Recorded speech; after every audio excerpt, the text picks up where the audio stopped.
few people having some serious problems with Zoom bombing. I don't know if you've come across this, but this is when people hijack your meeting. Trolls jump into your meeting because the security settings aren't set properly. And it's kind of easy if you have a link to just enter a webinar or some kind of open event.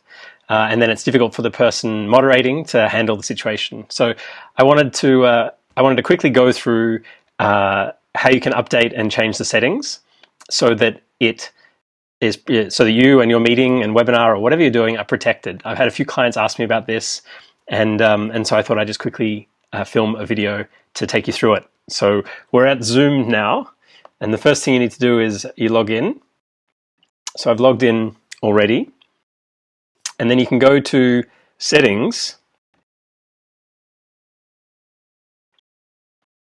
and then if you go to Settings, well, the first thing you want to do is you want to go into Host Meeting first, and let's just jump into the meeting for Zoom.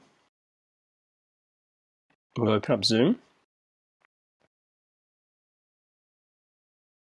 And the first thing we'll do once we get into the meeting is we're going to check for updates. So you want to make sure you've got the latest update. I've just installed the latest one. So make sure you've got the latest update of Zoom. And now we're in Zoom. We can jump back to our settings section and then go through the settings so we can protect ourselves from these trolls. So scroll down, there's a heap of settings in Zoom that you can adjust, and so you can go through and go one by one if you have the time.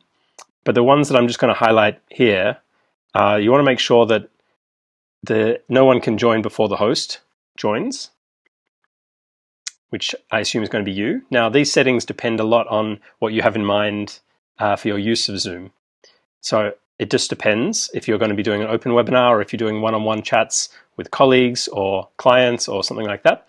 So just keep them in mind. You may or may not want to turn on and off some of these settings, but I'm going to go through the main ones that you probably want to make sure are switched on or off. So join before host should be switched off. I would require a password when you schedule new meetings and instant meetings. And you could also require a password when you're setting the personal meeting ID. But I would say if you're running webinars or group activities where anyone can join, I wouldn't use personal meeting ID for those. I would schedule an actual a separate meeting for that. And then you can go through each of these yourself. Keep scrolling down. Okay, and then down to screen sharing here. So this is the main way so far that trolls have been bombing Zoom calls. So you want to change this to only the host can share, and you don't want random people sharing anything in your call. And so you can save that. And then you can also, even if you wanted to go one step further with certain versions of Zoom, you could also limit the kinds of programs or the kinds of sharing that users can do. We'll leave that for now. And you also want to make sure this is switched off, that you don't allow removed participants to rejoin, so that once you kick them out, they can't just come back. Okay. And then under In Meeting, Advanced,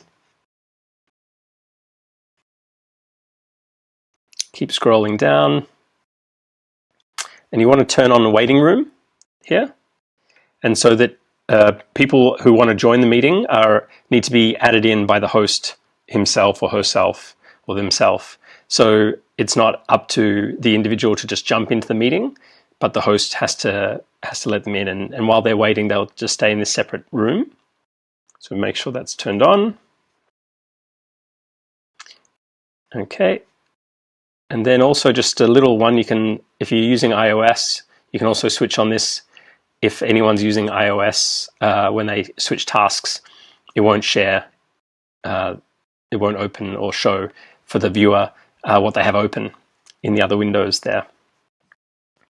So that's it. So that's all you have to do. And then you'll have a much more secure Zoom call. Thank you.